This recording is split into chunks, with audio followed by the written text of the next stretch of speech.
91.2 megahertz पे आप सुन रहे हैं हेलो हल्द्वानी, बदलते शहर की धड़कन। और आज फिर हम लोग एक बार समाज कार्य के जो शिक्षार्थी हैं उनसे चर्चा करने के लिए यहाँ उपस्थित हुए हैं।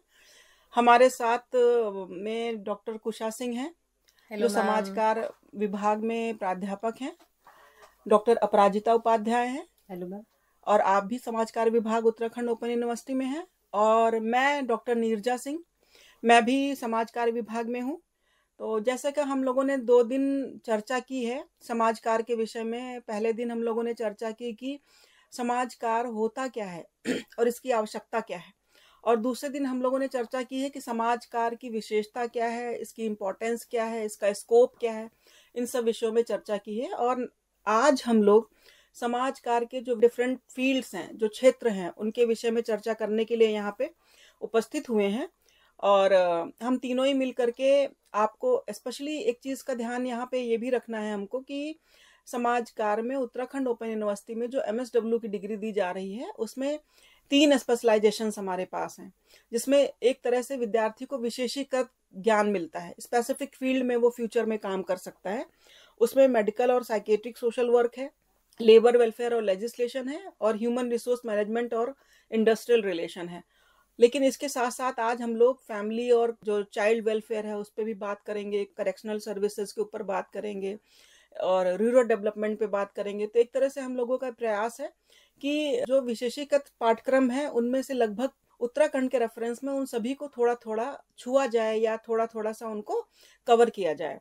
और इसी बात को या चर्चा को आगे बढ़ाते हुए मैं डॉक्टर कुशा सिंह से रिक्वेस्ट करती हूँ कि सामाजिक विकास की परिकल्पना क्या है, भूमिका क्या है, इसका आशय क्या है, इस पे कुछ हम लोगों को, हमारे लिसनर्स को बताएं।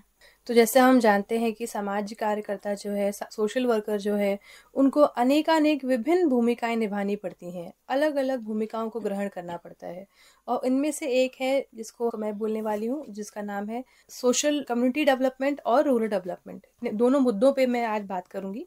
तो हम जैसे रूरल डेवलपमेंट की बात करते हैं, यानी कि ग्रामीण विकास। तो ग्रामीण विकास का मतलब हम ये मानते हैं कि एक व्यापक कार्यक्रम है जिसमें कृषि की वृद्धि हो, जिसमें आर्थिक वृद्धि हो, सामाजिक बुनियादों को ढांचों इसका विकास हो, और ग्राम का नियोजन हो, सार्वजनिक स्वास्थ्य शिक्षा, इसके ऊपर काम होता है। और हम रूरल डेवलपमेंट में ग्रामीण विकास में सबसे जरूरी ध्यान देते हैं कि इसमें कार्यात्मक साक्षरता हो और संचार भी शामिल हो।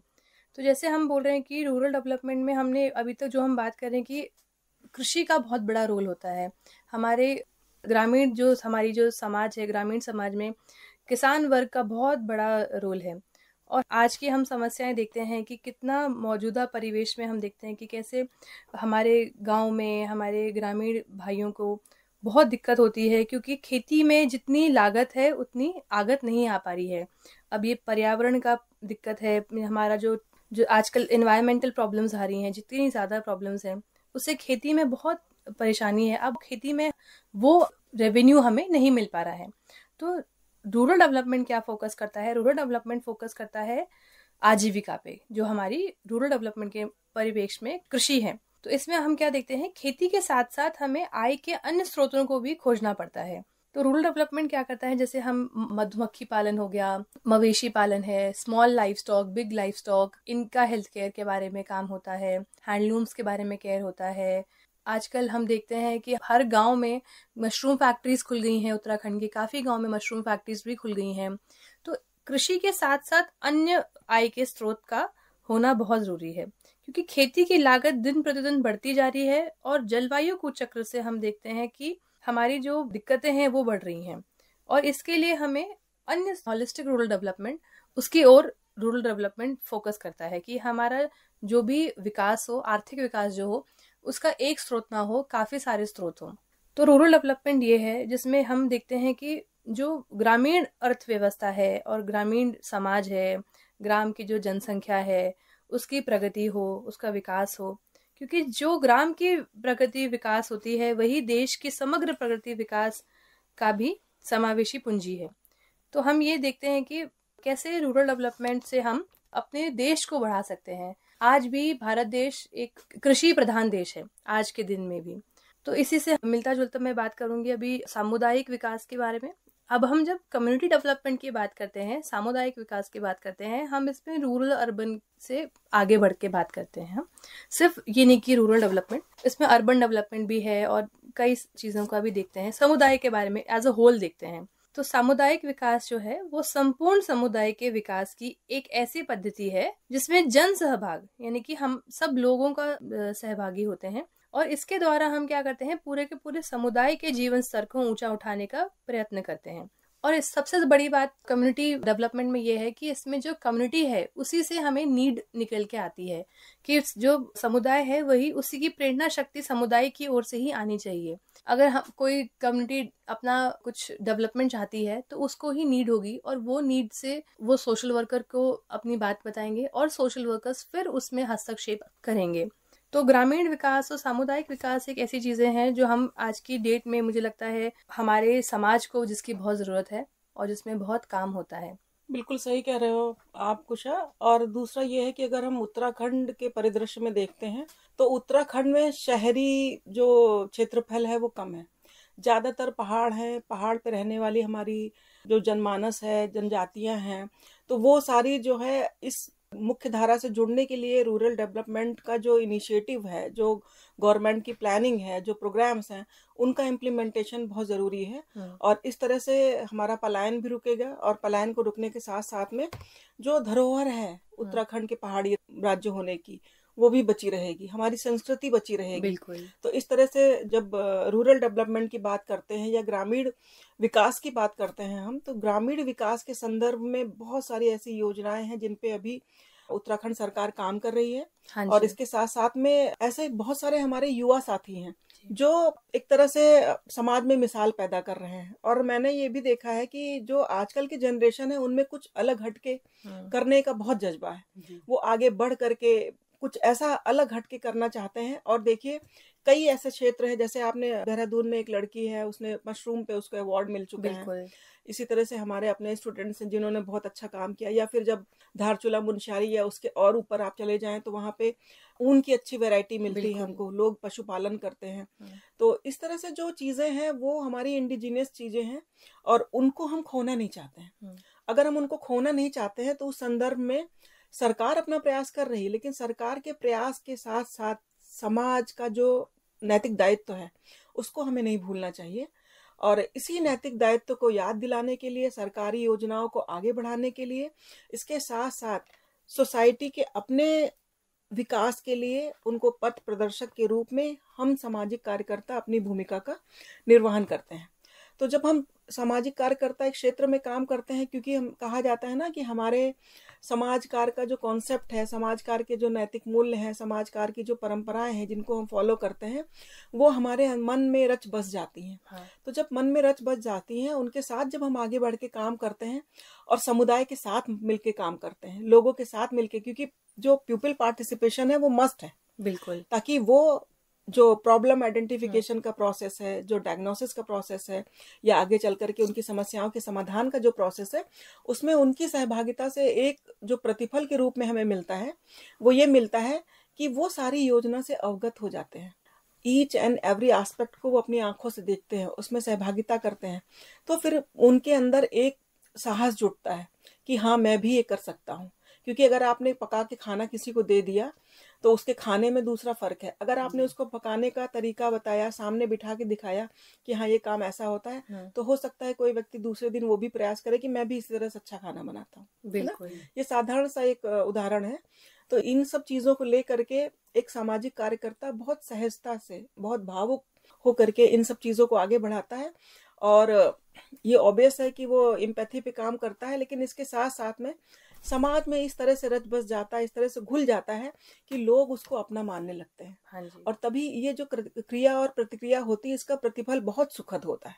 तो इस तरह से जैसे ये सारी बातें हम लोगों ने अभी रूरल डेवलपमेंट में की हैं, और आगे कुशा जी आपसे अपेक्षा करेंगे कि अर्बन डेवलपमेंट को लेकर के क्या क्या प्लानिंग्स हैं, और इसके साथ साथ में उत्तराखंड के विकास के लिए कौन कौन सी योजनाएं बनी हैं, इन पे भी हम लोग चर्चा करेंगे।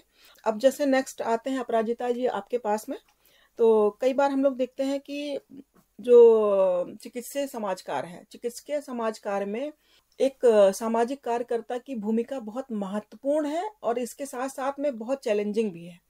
चैलेंजिंग इसलिए है क्योंकि बिहेवियर मॉडिफिकेशन बहुत जल्दी काम होने वाला काम नहीं है। उसमें टाइम टेकिंग प्रोसेस है वो, उसमें समय लगता है और समय लगने के साथ-साथ में क्लाइंट में और सोशल वर्कर में दोनों में बहुत ज़्यादा पेशेंस होना चाहिए। तो उस संदर्भ में अगर हम चिकित्सकीय समाज कार्य की बात करते हैं, तो ये भी एक विधा है समाज कार्य की, जिसको हम स्पेशलाइजेशन कहते हैं। अपराजिता जी, इस पे कुछ प्रकाश डालिए आप। चिकित्सकीय समाज कार्य की वह शाखा है जो चिकित्सकीय सुविधाओं को उपयोग करने में सुगम बनाने में हेल्प करती है, जिसमें कि रोगियों के जो मनोसामाजिक दशाएं हैं उससे भी उसको क्या करती है, बाहर निकालती है। जब हम चिकित्सकीय समाज कार्य की बात करते हैं तो यहाँ पर जो सोशल वर्कर होता है उसका जो भूमिका होता है, समाज कार्यकर्ता का जो भूमिका होता है वो बहुत चुनौतीपूर्ण होता है, क्योंकि उसको 3 लोगों के लिए काम करना पड़ता है। रोगी के साथ भी काम करना पड़ता है, रोगी के परिजन के साथ भी काम करना पड़ता है, और जो जिस एजेंसी जिस हॉस्पिटल में वो काम कर रहा है उस संस्था के लोगों के साथ भी मिलकर काम करना होता है। और यहाँ पर जो सामंजस्यता बैठाना होता है हॉस्पिटल एडमिनिस्ट्रेशन और पेशेंट के जो फैमिली है इनके बीच में, तो ये सामंजस्यता बैठाना वर्बली तो बोला जाए तो बहुत आसान लगता है, लेकिन जब इसको एक्शन मोड में लाया जाए तो ये बहुत टफ होता है। क्योंकि कभी कभी ये होता है कि जो रोगी है उसके परिजन है वो असंतोष की भावना से ग्रसित है, किसी चीज को लेकर उनको नाराजगी है या कोई आक्रोश है, तो यहाँ पे वो एक पुल एक ब्रिज का काम करता है। और जो हॉस्पिटल एडमिनिस्ट्रेशन है उनके जो भी रूल रेगुलेशन है उसके अंतर्गत उनको क्या करना है, सुविधा को मुहैया कराना, उसके लिए मार्गदर्शन करना, ये चिकित्सकीय समाज कार्यकर्ता का मेन रोल होता है। इसमें एक चीज और भी है कि जैसे बहुत ऐसे, भारत चूंकि ग्रामीण प्रधान देश है तो ऐसे बहुत लोग होते हैं जो हॉस्पिटल में जाते हैं, उनको नहीं पता होता है कि पर्ची कैसे बनेगी, फॉर्म कैसे भरना है, पर्ची कैसे कटेगी, कौन सी जांच कहाँ होगी। तो इसके बिहाफ में ये बहुत इम्पोर्टेंट हो जाता है और इजी भी हो जाता है अगर उनको कोई एक मार्गदर्शन करने वाला व्यक्ति मिल जाता है जो उन्हें ये बता सकता है कि हाँ ये, जैसे कि जन औषधि केंद्र, बहुत लोगों को नहीं पता होता है कि उसमें दवाइयाँ फ्री में होती हैं, तो बहुत लोग उन दवाइयों को भी जाकर बाहर से खरीद लेते हैं। तो ये जो सुविधाएं हैं इन सुविधाओं के बारे में जागरूक करना, कोई फॉर्म है उस फॉर्म को भरा देना। कुछ ऐसे फॉर्म्स भी होते हैं जो कैंसर पेशेंट जो क्रॉनिक है उनको अगर वो भरते हैं तो उनको हेल्थ इंश्योरेंस मिल जाती है। तो ये सारा चीज वो एक एडवोकेसी के रूप में भी काम करता है, एक गाइडेंस देता है उसके रूप में भी काम करता है। चिकित्सकीय समाज कार्यकर्ता की जो भूमिका है बहुत महत्वपूर्ण है, अस्पताल के बिहाफ में भी और रोगी और उसके परिजन के साथ भी। नहीं, सही कह रही हैं आप। और आपकी जो ये चर्चा है उसको सुनते हुए बार बार मेरे दिमाग में एक बात आ रही है ना कि मेडिकल और साइकेट्रिक सेटिंग में सोशल वर्कर टच थेरेपी का काम करता है। जी मैम। टच थेरेपी कैसे प्रोवाइड करता है? जैसे आपने कई बार देखा होगा कि बच्चा कितना भी रोया हो, बीमार हो, उसको कोई कष्ट हो, लेकिन जब वो अपनी माँ के पास आता है, माँ उसको अपनी छाती से लगाती है, तो बच्चे का आधा जो परेशानी होती है वो तुरंत दूर हो जाती है। जी, जी। तो सामाजिक कार्यकर्ता जो है एक तरह से वो टच थेरेपी देता है। जैसे आपने कहा कि अभी जन औषधि केंद्र बने हुए हैं। अब क्या होता है कि हमारे समाज में तरह तरह के लोग हैं, कई लोग भ्रांतियां भी फैलाते हैं। भ्रांतियां इस तरह से फैलाते हैं कि जन औषधि केंद्र में जितनी भी दवाएं हैं वो जेनरिक हैं, बेकार हैं।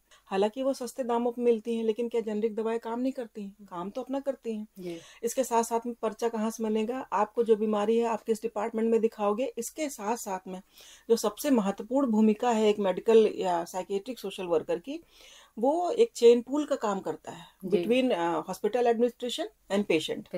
तो उस कंटेक्स में अगर देखते हैं तो कई बार ऐसा होता है कि क्योंकि हम सभी जानते हैं कि हमारे देश की इतनी पॉपुलेशन है, डॉक्टर्स के यहाँ भी लाइन लगी रहती है और उनके पास इतना समय नहीं होता है कि वो एक पेशेंट के साथ में बहुत समय दें। और बहुत समय ना देने में कई चीज़ें ऐसी होती हैं जो पेशेंट अगर मान लीजिए पढ़ा लिखा नहीं है या उसको कम समझ है, क्योंकि हर फील्ड में कोई एक्सपर्ट नहीं हो सकता है। जी, बिल्कुल। तो उस संदर्भ में भी सामाजिक कार्यकर्ता बहुत अच्छी भूमिका का निर्वहन करता है। दूसरा ये है कि जो इनटेक प्रोसेस है, चाहे वो काउंसलिंग के थ्रू दें या अपनी बातों के थ्रू दें, समझा के दें या पारिवारिक परामर्श के माध्यम से दें, जो इनटेक प्रोसेस है अगर वो इस सेटिंग में स्ट्रांग होता है, अच्छा होता है, तो पेशेंट की जो सुधरने की संभावना होती है उसका प्रतिशत बहुत बढ़ जाता है। कैसे बढ़ जाता है कि फॉर एग्जाम्पल आप मेडिसिन लेते हैं, मेडिसिन खाने में क्या होता है, एक आदमी एक व्यक्ति है जो ये सोच के खाता है कि ये दवा मेरे लिए अमृत है, मैं 2 दिन में ठीक हो जाऊंगी। जी जी एक व्यक्ति इसको सोच के खाता है, होना कुछ नहीं है, डॉक्टर ने दी है दवा खा लो। जी तो आप कभी भी इसको चेक करके देखो, इसका भी बहुत असर होता है। जी बिल्कुल। जो भी आप आत्मसात करते हैं, जो भी आप ग्रहण करते हैं, ग्रहण करने में आपकी फीलिंग जो है, आपकी जो नेगेटिविटी है, जो पॉजिटिविटी है, वो बहुत मैटर करती है। तो इस संदर्भ में भी सामाजिक कार्यकर्ता की भूमिका बहुत बढ़ जाती है। जैसे अभी तो टीबी में लगभग संपूर्ण रूप से रोक लगा दी गई है भारत में। बहुत कम पेशेंट होते हैं, लेकिन अब देखिए पहले ऐसा स्थिति थी कि अगर किसी व्यक्ति को टीबी हो जाती थी, घर में ही उसको बहुत सारी समस्याओं का सामना करना पड़ता था। आइसोलेशन की मतलब दूर से भी कोई उससे बात करने के लिए तैयार नहीं था, उसकी जिंदगी एक तरह से दुरूह हो जाती थी। तो उस संदर्भ में एक सामाजिक कार्यकर्ता बहुत अच्छी भूमिका निभा सकता था। कई बार ऐसा होता है कि जैसे मान लीजिए एक ट्रॉमा है हमारी सोसाइटी का, कि किसी को पता चला कि एड्स या HIV संक्रमित व्यक्ति है, तो हो सकता है उसकी वो कमी ना हो, कहाँ से हुआ है, इन्फेक्टेड इंजेक्शन से हुआ है, कभी बीमार हुआ है, और विदाउट नोइंग एनीथिंग परिवार वाले ही उससे दूरी बना लेते हैं। जी तो उस संदर्भ में अगर व्यक्ति जीने की इच्छा भी है तो उसकी इच्छा मर जाती है। जी तो इसमें एक कड़ी के रूप में सामाजिक कार्यकर्ता बहुत अच्छा काम कर सकता है जी जी है ना। तो इस तरह से जो समझने वाली बात है वो ये है कि जैसे चेन की कड़ियां जुड़ करके एक चेन बनाती हैं, तो उस चेन को जोड़ने का जो काम है वो एक सामाजिक कार्यकर्ता करता है। इसमें मैं एक और ऐड करना चाहूँगी बात कि अभी दिल्ली के एम्स में हेल्पेज इंडिया ने बहुत अच्छा इनिशिएटिव किया है। हेल्पेज इंडिया अब अगर आपके एम्स के स्टार्टिंग में ही उन्होंने एक अपना एक छोटा सा बना रखा है कुछ, जिसमें वो उन्होंने बैनर वैनर लगा रखे हैं, और उसमें जो भी सीनियर सिटीजन आता है उन्होंने अपनी पहली पर्ची जो कटाई होती है वो हेल्पेज इंडिया के डेस्क पे ला के रखते हैं। हॉस्पिटल इतना बड़ा है क्योंकि एम्स बहुत बड़ा है ना, बिल्कुल अलग अलग विंग्स है, बहुत जगह है, डॉक्टर कभी 5th फ्लोर पे कभी 3rd फ्लोर पे। अब एक 60-year-old पर्सन जिसके वैसे ही परेशानी है, बीमार है, कोई बड़ी दिक्कत से आ रहे हैं, कहीं दूर से आ रहे हैं सरकारी अस्पताल में इलाज कराने के लिए, फिर उनके लिए वो एक अलग लेवल का शोषण हो जाता है। बिल्कुल वो सहजकर्ता के रूप में काम करता है। बस तो इसी में जैसे हमने अपने चेन की बात बोली, तो एक हेल्पेज इंडिया के वॉलंटियर्स उसमें एज ए फैसिलिटेटर उन सीनियर सिटीजन्स को उस जगह पे डॉक्टर्स के पास ले जाना, डॉक्टर के पास अपॉइंटमेंट करवाना, डॉक्टर की क्या दवाइयां हैं उसको लिखना, समझाना, डॉक्टर ने क्या बोला उस सबको समझा के टेक्निकल चीजों को आसान भाषा में करना, दवाइयां भी खरीद के देना, एक जो वृद्ध व्यक्ति आया है उसकी पूरी हेल्प करना। इसमें देखा जाए तो जो सोशल वर्कर है वो एक चेन का ही बिल्कुल एक सामर्थ्य दाता है एक तरह से वो, बिल्कुल कि इस उम्र में अगर मान लीजिए कोई साथ नहीं दे रहा है या खुद अकेले व्यक्ति आया है अपना ट्रीटमेंट कराने, तो उस संदर्भ में सामाजिक कार्यकर्ता अपने दायित्व का निर्वहन करते हुए उसमें इस तरह के सामर्थ्य पैदा करता है, उनको रिसोर्सेस अवेलेबल कराता है कि आपकी सुविधा के लिए जो जो इजिली अवेलेबल वेज हैं उनको ला करके देता है। तो ये भी एक बहुत बड़ा काम है ना। जैसे हेल्थ का डिजिटलाइजेशन हुआ और बिल्कुल। आयुष्मान कार्ड बन रहा है, तो ये सब चीज कैसे बनेगा, कहाँ से बनेगा, बिल्कुल और इसका क्या बेनिफिट है। हाँ, बहुत सारी दवाइयाँ हैं जो कि 30 दिन का है तो उस पर अलर्ट आ जाता है मोबाइल पे कि आप अपना रिमाइंडर सेट हो गया। तो ये सारी चीज के बारे में अवेयर करना, मोबाइल फ्रेंडली कर देना हेल्थ के बिहाफ में। तो जैसे होता है दवाइयाँ खाना लोग भूल जाते हैं, बहुत लंबी दवाइयाँ लंबे टाइम तक खाना है तो आदमी भूल गया, तो वो एक रिमाइंडर की तरह। तो इस तरह की चीजें बहुत इजी वे में समाज कार्यकर्ता। और इसमें एक चीज और मैं जोड़ना चाहूंगी, पिछले गत वर्ष में जो कोविड से हमारा देश जूझा था, और हमारा देश ही क्या पूरा ये ग्लोबल एक पैंडेमिक था, है ना, वैश्विक महामारी वो था। तो उसमें जो मैं समझती हूँ कि कोरोना वॉरियर्स के रूप में जाना गया, उसमें पुलिस बल, सेना बल और डॉक्टर्स, वहाँ पे हमारे जो समाज कार्यकर्ता जितने भी NGOs थे और जितने भी समाज कार्यकर्ता थे, जितने भी चिकित्सकीय समाज कार्यकर्ता, मनोचिकित्सकीय समाज कार्यकर्ता, इन सबकी भूमिकाओं को उस समय वास्तव में एक होता है कि बहुत बड़ी पहचान मिली। और उस समय ये भी था क्योंकि हमारा भारत एक मानवतावादी दृष्टिकोण से ही और मतलब उस पर सोचता है काफी संवेदनशीलता से। तो मैंने उस समय ये भी अपना एक ऑब्जर्व किया कि हर एक व्यक्ति दूसरे व्यक्ति को क्या कर रहा था, संभाल रहा था। ऐसे दौर से देश गुजर रहा था जब आप सोचिए कि कोई आपका अपना मरासन पर है और आप उसको छू भी नहीं सकते हैं। ये बहुत संवेदनशील मुद्दा था, बहुत संवेदनशील ये चीजें गुजरी हैं। और जब आदमी किसी अपने व्यक्ति को खो दिया तो वो मनस्थिति कैसी थी, और वहां पे समाज कार्यकर्ताओं का जो रोल रहा, भूमिका रहा, वो बहुत प्रशंसनीय था। और इस बिहाफ में मैं कह सकती हूँ कि जो साइकेट्रिक सोशल वर्कर हैं, जो मेडिकल सोशल वर्कर हैं, इनकी भूमिका को नकारा नहीं जा सकता है। बिल्कुल और बिल्कुल समय सही। आते इनकी भूमिकाएं और उनकी चुनौतियां बढ़ेंगी और भूमिकाएं अच्छे से निर्वहन भी होंगी। नहीं, बिल्कुल सही है। जैसे उत्तराखंड को देखिए, तो जब कोविड आया तो उत्तराखंड में हमारे अपने जो लर्नर्स हैं, स्टूडेंट्स हैं सोशल वर्क के, उन्होंने बहुत सारे बच्चों ने मुझसे कांटेक्ट किया।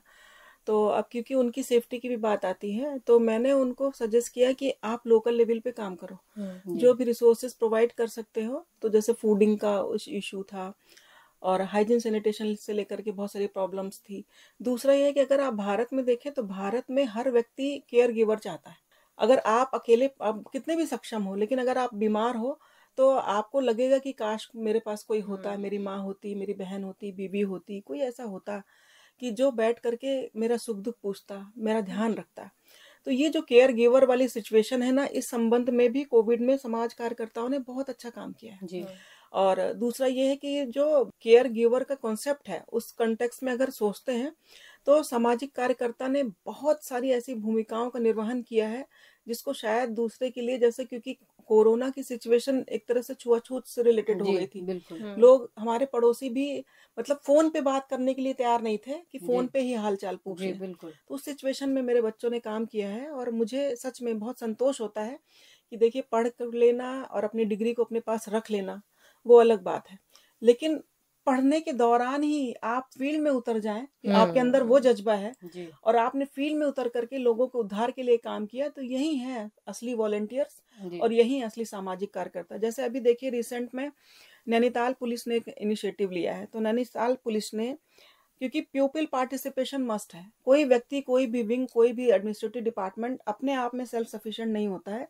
कि वो अपनी सारी चीजों को खुद कर ले। जी उसको बिल्कुल। लोगों की जरूरत पड़ती है, और ये बेस्ट पार्ट है कि अगर प्यूपिल पार्टिसिपेशन होता है तो लोगों के अंदर जिज्ञासा ज्यादा बढ़ती है और काम को पूरा होने का प्रतिशत बढ़ जाता है। जी तो इसी संदर्भ में नैनीताल पुलिस के द्वारा बहुत सारे वॉलंटियर्स बनाए जा रहे हैं आजकल। जी और वो वॉलंटियर्स हमारे, तुम आपके जैसे आम जन लोग हैं। जी बस ये है कि उनकी इच्छा होनी चाहिए, और पुलिस डिपार्टमेंट उनको आईडी कार्ड, उनकी इन्फॉर्मेशन लेने के बाद में उनको इनिशियल चीजें बता के प्रोवाइड कर रहा है, और एक तरह से वो लोगों को जागरूक करने का काम कर रहे हैं। बहुत तो इस बढ़िया। कंटेक्स्ट में देखिए, जैसे ट्रैफिक वॉलंटियर्स बनाए जा रहे हैं हल्द्वानी में, आप ट्रैफिक का हाल देख लीजिए।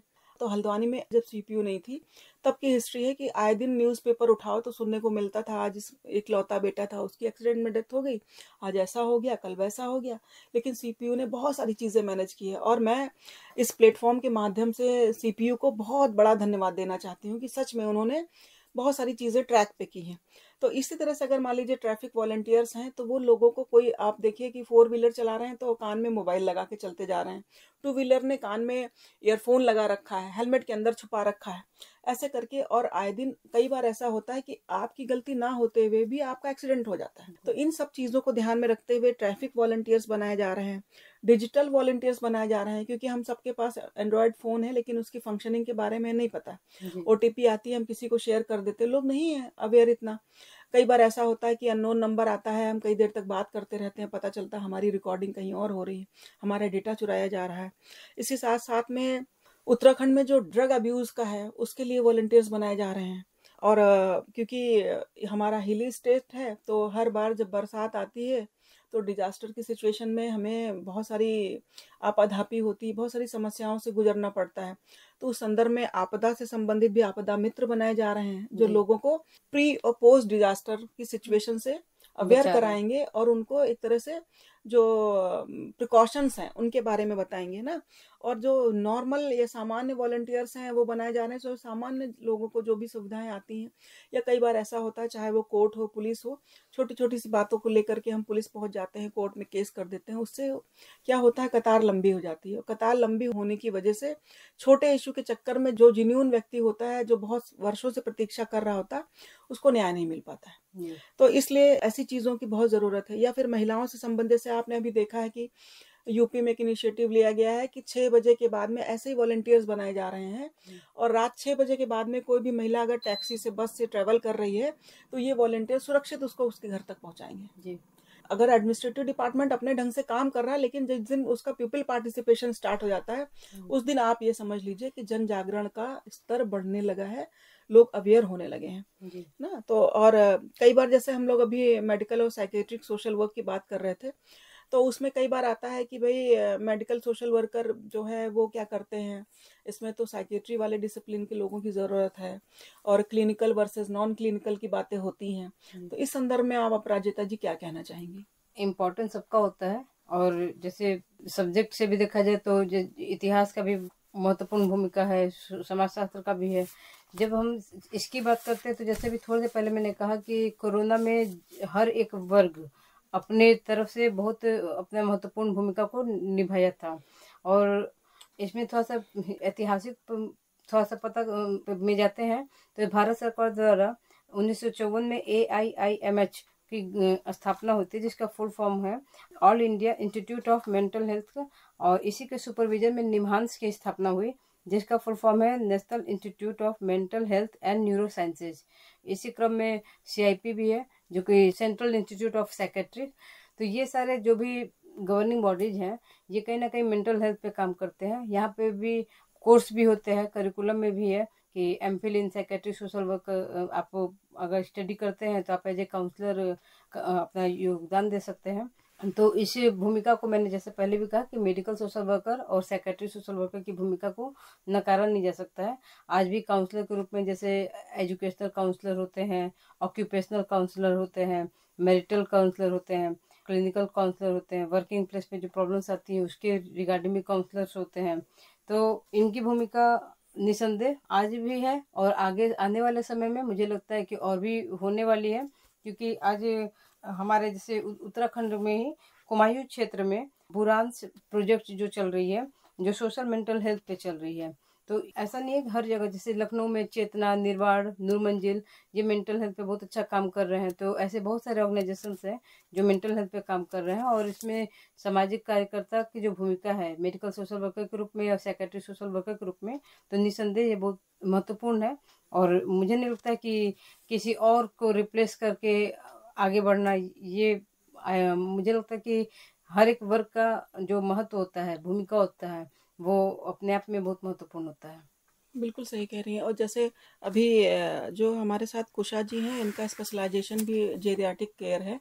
तो अगर जेरियाटिक केयर के रेफरेंस में सोचे तो अभी आप देखिए ना कि आजकल के, जहाँ हम अपने धर्म में सोचते थे कि हम हमारे बुजुर्गों की सुरक्षा करनी है, उनके साथ रहना है, उनके लिए अच्छा करना है, तो आजकल जो बुजुर्ग हैं वो बहुत आइसोलेशन फील कर रहे हैं। और आप देखिए ओल्ड एज होम की संख्या बढ़ती जा रही है, जो कि एक तरह से गलत काम है। मुझे ये समझ में नहीं आता है कि जिन माँ बाप ने आपको पैदा किया है, बड़ा किया है, आप आज उनको रखने के लिए तैयार नहीं है।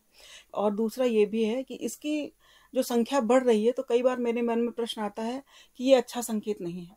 इसलिए अच्छा संकेत नहीं है कि बहुत रेयर कंडीशन ऐसी होगी कि जब आपके घर परिवार में आपके अगर मान लीजिए बच्चे नहीं हैं, आप अकेले हैं, तो क्या आपके रिश्तेदार भी नहीं है? बुजुर्गों को तो भगवान की संज्ञा दी गई है। तो संदर्भ में ऐसे जो अनाथ आश्रम है, जो वृद्ध आश्रम है, ये खुल रहे हैं। तो इसकी संकल्पना मुझे समझ में नहीं आती है। और क्योंकि खुल रहे हैं, लोग आइसोलेट हो रहे हैं। और आप देखिए कि इस पीढ़ी में जब कहते हैं कि एक बच्चा और एक बुजुर्ग दोनों बराबर होते हैं, उनको साथ चाहिए होता है, उनसे कोई बात करने वाला, उनके साथ बैठने वाला, उनके साथ चीज़ें शेयर करने वाला चाहिए। उस कंडीशन में वो आइसोलेशन की ज़िंदगी जीते हैं। इस संदर्भ में आप क्या कहेंगे? तो जैसे मैम अभी बहुत बड़ी आपने बात करी जो हो रहा है हमारे साथ, कि हमारे जो बुज़ुर्ग हैं उनकी पॉपुलेशन बढ़ रही है, और जो जो नई जनरेशन है, नई पॉपुलेशन है, वो अपनी आजीविका के लिए, लाइफस्टाइल के लिए बहुत अलग वजहों से वो अपने घर छोड़ के कहीं और शहर जा रहे हैं। और उसमें क्या होता है, उन्हें अपने माता पिता को, अपने परिवार के बुजुर्गों को डिसलोकेट करना पड़ता है, एक जगह से दूसरी जगह पे बिल्कुल। ले जाना पड़ता है। बहुत सारे केसेस ऐसे होते हैं जिसमें हम देखते हैं कि बुजुर्ग आते हैं और वो नई जगहों में, क्योंकि उनको फ्रॉम द स्क्रैच वापस दोबारा से शुरू करना पड़ता है एक सोशल गुडविल बनाना। मेरा मानना है कि जो हम समाज में रहते हैं, हम सबसे बड़ी जो हमारी पूंजी होती है वो हमारा सोशल कैपिटल ही हो जाता है ना, एक रिटायरमेंट के बाद, क्योंकि तब आपके पास कोई इकोनॉमिक जरिया नहीं होता। तो इस समय क्या होता है, जब हमारे बुजुर्ग एक तरफ रह जाते हैं, उनके बच्चे, हम सब कहीं ना कहीं अलग अलग जगह पे शिफ्ट हो जाते हैं, काम के लिए, कुछ अपने लाइफस्टाइल के लिए, अलग अलग पर्पस से, तो हम देखते हैं कि हमारे पहाड़ के जो समाज है वो अब बहुत अकेला होते जा रहा है, आइसोलेशन होता जा रहा है, जो उनके मेंटल हेल्थ के लिए बहुत दिक्कत देता है। और इसी में हम देखते हैं कि इसी चीज को कैसे हम अपने यूथ को अपने घर पे रोक पाए, तो उसके लिए सरकार द्वारा बहुत सारे चलाए हुए मिशंस होते हैं। जैसे हम देखते हैं NRLM है, नेशनल रूरल लाइवलीहुड मिशन है, अभी कुछ टाइम पहले गांव बचाओ आंदोलन हुआ था। कई सारे ऐसे आजीविकाओं के स्रोत अब बन रहे हैं कि यूथ को वापस रोक सके अपने स्टेट में, और उनके भले के लिए वहाँ काम हो सके, उनकी आजीविका हो सके, उनका आर्थिक स्रोत बढ़ सके, जिससे पूरे समाज का उद्भव हो सके। तो जब हम जैसे जीरियाट्रिक केयर की बात करते हैं, जीरियाट्रिक केयर सोशल वर्क का एक बहुत बड़ा हिस्सा है, और जीरियाट्रिक केयर में क्योंकि अब जरूरत बहुत है इस चीज की, सोशल वर्कर्स को, समाज कार्यकर्ताओं को जीरियाट्रिक केयर में बहुत काम करने की जरूरत है अभी इस समय, स्पेशली आज के ज़माने में। नहीं, बिल्कुल सही कह रहे हो कुशा, लेकिन कई बार ऐसा भी होता है कि मतलब मैं भी सोशल वर्कर हूँ, लेकिन अगर समाज के नज़रिए से आप देखते हो तो मुझे कई बार ऐसा होता है कि क्या ये समाज के अंग नहीं है, हमारे समुदाय के अंग नहीं है। जैसे हमने ओल्ड एज होम खोला है तो ऑब्वियस है कि किसी सोसाइटी के आसपास ही खुला होगा, तो हम सारे सोशल वर्कर्स जो है वो तो अपना जो रोल है वो प्ले करते हैं, लेकिन उसके साथ साथ में उस समुदाय की भी ये नैतिक जिम्मेदारी है बिल्कुल कि वो ऐसे जो निराश्रित हैं, जो बुजुर्ग हैं, उनके संपर्क में रहें, उनको अपने परिवार का एक हिस्सा माने।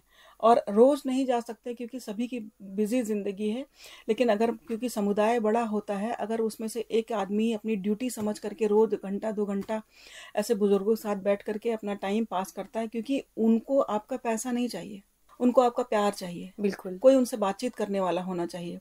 तो उस संदर्भ में कई बार हमको लगता है कि जो कम्युनिटी पार्टिसिपेशन है उसका बहुत बड़ा रोल है। और इस परिदृश्य में अगर देखते हैं तो यहाँ पे सामाजिक कार्यकर्ता अपनी भूमिका का निर्वहन बहुत अच्छा कर सकता है कि कम्युनिटी को कैसे उनसे अटैच करें ऐसे होम से, और उसके बाद में एक सामाजिक कार्यकर्ता उन लोगों को अच्छा स्वस्थ जिंदगी देने के लिए जो जो चीजें हैं वो कैसे रिसोर्सेज अवेलेबल कराए, क्योंकि समाज में दिया सब कुछ गया है। हाँ जी। लेकिन कई बार ऐसा होता है कि हमको जैसे हनुमान जी की तरह बल याद दिलाना पड़ता है कि नहीं, ये भी हमारे समाज का अंग है। तो उस लिए एक सामाजिक कार्यकर्ता का जो रोल है, जो उसकी भूमिका है, वो और ज्यादा बढ़ जाती है और इस पे ध्यान देने की जरूरत भी है। और इस प्लेटफॉर्म के माध्यम से हम तीनों ये रिक्वेस्ट भी करते हैं कि कभी बुजुर्ग को अकेला न छोड़ें। जैसे कभी आप बच्चे थे तो आपके माता पिता ने आपको संभाला था, वैसे इस उम्र में आपकी जरूरत उनको है और भगवान का दर्जा उनको दिया गया है। तो इसलिए उनकी सुरक्षा, उनकी रक्षा, उनकी सुविधाओं का ध्यान रखना सिर्फ परिवार की नहीं, पूरे समुदाय की समाज का दायित्व है। मैम एक और बात है, 2021 में ministry of social justice and empowerment ने एक सेक्रेड नाम का एक प्लेटफॉर्म जोड़ा था। सेक्रेड यानी कि सीनियर एबल्ड सिटीजन्स फॉर री एम्प्लॉयमेंट इन डिग्निटी। ये एक IT प्लेटफॉर्म है जो सेक्रेड पोर्टल, आप अगर इंटरनेट पे खोलोगे तो आप इसको देख सकते हो कि ये री एम्प्लॉयमेंट ऑफ सीनियर सिटीजन की 60 के बाद भी आपकी जिंदगी है, यानी कि उसके बाद खत्म हो गई है। तो ये री एम्प्लॉयमेंट का भी सरकार ने नया एक पहल चालू करी है, जो मेरे हिसाब से लगता है कि बहुत अच्छी पहल है, उनको फाइनेंशियली इंडिपेंडेंट फील करने के लिए। ऐसा ना हो कि 60 के बाद मेरी जिंदगी खत्म, अब क्या, व्हाट नेक्स्ट। तो वो सेक्रेड पोर्टल अभी रिसेंटली 2021 का खुला है, आप सब जाके चेक कर सकते हैं। और इसमें अगर आपको लगे कि आपके साथ के, आपके परिवार में, आपके समाज में कोई ऐसे सीनियर सिटीजन है जो अभी हैं, दे आर एबल्ड, अभी हैं, कर सकते हैं, वो नौकरी कर सकते हैं, तो वो इसमें अपनी ID डाल सकते हैं और इसमें नौकरियां ढूंढ सकते हैं। नहीं, बिल्कुल सरकार का इनिशिएटिव बहुत अच्छा है। और अगर वैसे दूसरे संदर्भ में इसको सोचते हैं तो जिनको जरूरत होती है वो अपनी मंजिल का रास्ता स्वयं ढूंढ लेते हैं। और कई बार ऐसा होता है कि लोग ये भी सोचते हैं कि अब भाई बहुत दिन नौकरी कर ली, अब हमें घर में रहना, अपने परिवार के साथ समय व्यतीत करना है। तो चाहे ये तरीका हो या वो तरीका हो, कुल मिलाकर के उनकी सुख सुविधा किसमें है, उनको अच्छा किसमें लग रहा है, इन सब चीजों को ध्यान रखते हुए हम सबको अपने नैतिक दायित्वों का निर्वहन करना चाहिए। अब इसी श्रृंखला को आगे बढ़ाते हुए अगर हम बात करते हैं करेक्शनल सर्विसेज में, तो करेक्शनल सर्विसेज में एक सामाजिक कार्यकर्ता की क्या भूमिका हो सकती है। तो बेसिकली जो करेक्शनल सर्विसेज में अगर हम साधारण शब्दों में समझे तो क्या क्या आता है, जैसे जेल आती है, किशोर अपराधी जो होते हैं उनके लिए जुवेनाइल जस्टिस कोर्ट बना है, उनके लिए जुवेनाइल होम बने हुए हैं, रिमांड पे जो लिए जाते हैं व्यक्ति, या फिर ऐसे जो भिक्षागृह बने हुए हैं, या फिर कई बार ऐसा होता है कि सुरक्षा का ध्यान रखते हुए सुरक्षा घर भी बनाए गए हैं, या फिर आप देखिए शॉर्ट स्टे होम बनाए गए हैं। जैसे कई बार ऐसा होता है बच्चियों के साथ कोई प्रॉब्लम होती है, कोई नहीं होता, तो उनको शॉर्ट स्टे होम में रखा जाता है। इसके साथ साथ में पुलिस है, कोर्ट है, ये सारे वो प्लेटफॉर्म है जहाँ पे सोशल वर्कर करेक्शनल सर्विसेज में उसके बेटरमेंट के लिए अपना रोल प्ले करता है। अब फॉर एग्जाम्पल जैसे कई बार ऐसा देखा गया है कि जेल में कोई महिला आजीवन कारावास के लिए आती है, और आजीवन कारावास में आने के पश्चात उसके पास में छोटा बच्चा होता है, या उसका पति नहीं होता, फैमिली में कोई नहीं होता जो उसके बच्चे की टेक केयर करे। तो उस संदर्भ में 3 से लेके 5 साल तक बच्चे तो माँ के साथ रखे जाते हैं, लेकिन उसके बाद में उनको इसी तरह के जो शॉर्ट स्टे होम होते हैं, बाल गृह होते हैं, ऑर्फन एज होम होते हैं, इनमें उनको रखा जाता है। तो वहाँ पे अगर जो रखा जाता है, वहाँ पे क्योंकि एडमिनिस्ट्रेशन है, नंबर ऑफ रिसोर्सेज कितने अवेलेबल हैं, उनको कितना फैसिलिटेशन मिल रहा है, इन सब चीज़ों को ध्यान में रखते हुए भी, और वहाँ भी सोशल वर्कर का रोल होता है कि वो ऐसे बच्चों की देखभाल में, क्योंकि वहाँ पे शिक्षक भी हैं, पढ़ाई भी कराते हैं, छोटी छोटी सी ट्रेनिंग दी जाती है। जैसे मान लीजिए जो किशोरी बालिका गृह हैं, वहाँ पे ऐसी बच्चियां हैं जो कभी मार्ग से भटक जाती हैं, उनको रखा जाता है, कुछ उद्देश्य से रखा जाता है, तो उनको स्किल डेवलपमेंट से रिलेटेड बहुत सारे कोर्सेज कराए जाते हैं, स्टडी को कंटिन्यू कर सकते हैं। तो करने के लिए रिसोर्सेज अवेलेबल है, लेकिन जो चेन पूल है, जो एक दूसरे के बीच में मध्यस्थता कर सकता है और किसी व्यक्ति का मन को बनाए रख सकता है कि वो अपने काम को मन से करे, और मुख्य धारा से जुड़ करके जो पूर्व में उसके द्वारा गलती हुई है उस गलती को महसूस करे, समझे और भविष्य अपना उज्जवल कर सके। इस संदर्भ में भी सामाजिक कार्यकर्ता का रोल बहुत बढ़ जाता है। दूसरा यह है कि अब जो जेल रिफॉर्म है, जेल रिफॉर्म सिर्फ पनिशमेंट की बात नहीं करता, वो रिहैबिलिटेशन की बात करता है। जेल रिफॉर्म कहता है कि किसी व्यक्ति को पनिशमेंट दे करके, तो ऐसा ही अगर हम पनिशमेंट देते रहे तो सारी जेलें फुल हो जाएंगी, और उसके बाद में इसका रिजल्ट क्या निकलेगा, किसी को बंद करने से या आजीवन कारावास देने से उसका कुछ रिजल्ट नहीं निकलने वाला, इसलिए वो रिहैबिलिटेशन की बात करते हैं। तो जब रिहैबिलिटेशन का कॉन्सेप्ट आता है, फिर वहाँ पे साइकेट्रिक सोशल वर्कर है, नॉर्मल सोशल वर्कर है, जो case work, group work, community work की टेक्निक्स से अवेयर है, इन सब लोगों का रोल बहुत बढ़ जाता है। वो कैसे बढ़ जाता है कि किसी व्यक्ति का, जो आप सभी जानते हो क्योंकि आप सब समाज कार्य से जुड़े हुए हो, कि सामाजिक कार्यकर्ता 2 तरह से काम करता है। पहला तो व्यक्ति के जो अंतर्निहित समस्याएं हैं उन पे ध्यान देता है, दूसरा है कि आसपास के वातावरण में। तो इन दोनों चीज़ों को ध्यान में रखते हुए सामाजिक कार्यकर्ता ये प्रयास करता है, कोशिश करता है कि व्यक्ति में इस तरह से चेंजेस लाए जाएं ताकि वो अपना विकास खुद कर सके। बिल्कुल। तो इस संदर्भ में भी जैसे आप देखिए बहुत सारी जेल हैं जहाँ पे जो सोशल वर्कर्स हैं, जो विधिक सलाहकार हैं, इनका अपॉइंटमेंट किया जाता है, तो इनका भी रोल बहुत इम्पोर्टेंट है। और एक तरह से ये जेल एडमिनिस्ट्रेशन और जो प्रिजनर्स हैं उनके बीच में एक चेन पूल का काम करते हैं ये लोग, है ना। कई बार ऐसा होता है कि सब कुछ उनकी मानसिक समस्याएं होती हैं, कुछ आर्थिक समस्याएं होती हैं, लीगल एड से रिलेटेड बहुत सारी प्रॉब्लम्स होती हैं, इमोशनल इम्बैलेंसेस होते हैं, क्योंकि एक जेल की काल कोठरी में आ जाते हैं वो, तो उसमें भी सोशल वर्कर का रोल जो है वो बहुत बढ़ जाता है। और इसी की तरह जैसे हम आगे बात करते हैं तो एचआर की बात करते हैं, या फैमिली और चाइल्ड वेलफेयर की बात करते हैं, तो फैमिली चाइल्ड वेलफेयर में कई चीज़ें ऐसी होती हैं कि हमको कई बार ये देखना पड़ता है कि परिवार परामर्श केंद्र, जैसे आपने देखा फैमिली कोर्ट में परिवार परामर्श केंद्र खुले हुए हैं। हाँ जी। मैंने फिर वही बात करनी है कि भीड़ बहुत है, हमारे पास इतने सारे गैजेट्स आ गए हैं, हमारे पास सोशल मीडिया इतना स्ट्रांग है, हमारे पास बहुत सारे टूल्स हैं जिससे चीज़ें इजीली अवेलेबल हो रही हैं, लेकिन फिर भी अगर आप ईच एंड एवरी इंडिविजुअल से बात करो, उससे पूछो, तो उसके अंदर एक खालीपन है। वो जो खालीपन है, मतलब जितनी चीज़ें बढ़ जा रही हैं पर व्यक्ति के अंदर खालीपन भी बढ़ता जा रहा है। तो उस खालीपन को दूर करने के लिए, या उस जो सिचुएशन होती है उससे मिटिगेट करने के लिए बहुत सारी चीज़ें ऐसी हैं जो सोशल वर्कर वहाँ पे कर सकता है। जैसे आपने देखा है कि जो फैमिली कोर्ट्स बने हुए हैं वहाँ पे परिवार परामर्श केंद्र हैं। परिवार परामर्श केंद्र में एक दिन में 50 केसेस लगते हैं, तो कई बार ऐसा होता है कि व्यक्ति अपनी पूरी बात भी नहीं कह पाता है। वहाँ पे ऐसे परामर्शदाताओं की बहुत ज़रूरत है, और हैं वहाँ पे वो, क्योंकि ना कोर्ट का ये मंतव्य होता है और ना ही किसी सोशल वर्कर का ये मंतव्य होता है कि कोई भी जोड़ी बिछड़े, बिल्कुल। वो चाहते हैं कि पति पत्नी उनके बच्चे एक साथ रहें। तो इसमें एक सामर्थ्यदाता के रूप में सामाजिक कार्यकर्ता बहुत अच्छी भूमिकाओं का निर्वहन कर सकता है। चाइल्ड वेलफेयर को लेकर के जितनी एजेंसीज बनी हैं, सरकार ने उनको फंडिंग भी दे रखी है, तो उस संदर्भ में भी सामाजिक कार्यकर्ता की भूमिका बढ़ जाती है ना। या फिर देखो, आज आप देखिए कि जो ऑर्फन एज होम है उनकी संख्या बढ़ती चली जा रही है। बहुत। एक एक ऑर्फन एज होम में 50-50, 100-100, 150-150 बच्चे हैं। वो पूरे दिन ऐसे पालने में पड़े रहते हैं कि उनकी कमर टेढ़ी हो जाती है, उनको गोदी में लेने वाला कोई नहीं। है। बिल्कुल। तो क्या हमारा समाज का ये दायित्व तो नहीं है? जिसने जो किया वो जाने, लेकिन सोशल वर्कर का और समाज का ये दायित्व है कि ऐसे बच्चों को लेने के लिए आगे आए, या कम से कम जब तक वो इस स्थिति में है कि चल नहीं सकते, उठ नहीं सकते, तब तक इन बच्चों के लालन पालन का एक एक व्यक्ति मिलकर के एक बच्चे को संभालने का दायित्व उठाए। ले सकता है। तो इस तरफ आगे बढ़ाने के लिए उनके अंदर ये जागरूकता पैदा करने का काम भी एक सामाजिक कार्यकर्ता कर सकता है। ठीक है। और इसके साथ साथ में जैसे हम बात करते हैं HR की, ह्यूमन रिसोर्स की, तो ह्यूमन रिसोर्स में हम सभी जानते हैं, और मैंने अपनी कल की चर्चा में भी ये बात की थी कि पास में सिडकुल है, सिडकुल में बहुत सारे ऐसे MBA के स्टूडेंट्स हैं जो MSW कर रहे हैं, जिन्होंने कर रखा है और अच्छी अच्छी पोजीशंस पे हैं वो।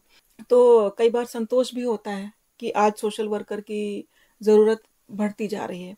तो क्योंकि आप जब फैक्ट्री एक्ट को पढ़ते हो, फैक्ट्री एक्ट देखते हो, क्योंकि फैक्ट्री में HR है, और क्योंकि वो फैक्ट्री है तो इसलिए वेलफेयर सर्विसेज हैं, फैक्ट्री एक्ट है, वहाँ रिहेबिलिटेशन की भी बातें होती हैं, वहाँ पे लोगों के असंतोष को दूर करने की भी बातें होती हैं, बिटवीन एम्प्लॉय एंड एम्प्लॉयर एक चेन पूल का भी काम हो रहा है।